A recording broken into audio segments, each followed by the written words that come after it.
نماز کے بارے میں ایک حدیث آتی ہے، میں اس حدیث کو جب پڑھتا ہوں مزہ آ جاتا ہے کہ نبی کریم صلی اللہ علیہ وسلم نے فرمایا کہ تحترقون تحترقون، تم لوگ جل رہے ہوتے ہو۔ اب دیکھیں نبی اکرم صلی اللہ علیہ وسلم کا کلام وہ ہے جو اوتیت جوامع الکلم، مجھے کلام کی جامعیت عطا کی گئی، یعنی تھوڑے الفاظ سے زیادہ مفہوم نکلتا ہے۔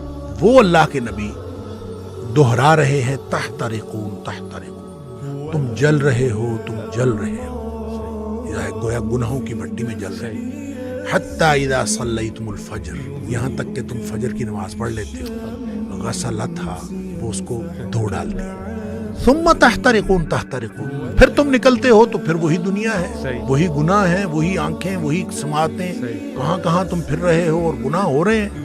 شکر ہے آگے ظہر کی نماز کا وقت آ جاتا ہے۔ حتی اذا صلیتم الظہر غسلتھا، تم ظہر کی نماز پڑھتے ہو، اس کو دھو ڈالتے ہیں۔ یہاں اسی طرح نبی پاک صلی اللہ علیہ وسلم نے پانچوں نمازوں کا ذکر کیا۔ ثم تحترقون تحترقون، پھر تم گناہوں کی بھٹی میں جل رہے ہوتے ہو، آگے نماز آ جاتی ہے، غسلتھا، اس کو دھو ڈالتے ہیں۔ لیکن جب عشاء کی نماز کی بات کی نا تو آپ نے فرمایا کہ حتی اذا صلیتم العشاء غسلتھا، وہ اس کو دھو ڈالتی ہے۔ اس کے بعد آپ نے ثم تحترقون نہیں فرمایا، آپ نے فرمایا تو ثم تنامون، پھر تم سو جاتے ہو، پھر تم سو جاتے ہو۔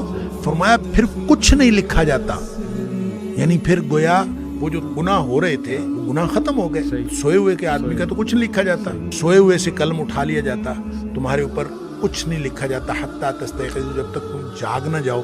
اچھا، اس کا مطلب یہ ہے کہ جو نہیں سویا عشاء کے بعد تو وہ تو تحترقون تحترقون ہو جائے گا۔ تو یہاں سے ایک بات، ایک مسئلہ نکلتا ہے کہ ہم جو عشاء کی نماز پڑھ کے جاگتے رہتے ہیں اور 11-12 بجے تک جاگتے رہتے ہیں، وہ ہم گناہوں کو سمیٹتے رہتے ہیں اور غسلتھا کیے بغیر سو جاتے ہیں، اتنا بڑا رسک لیتے ہیں۔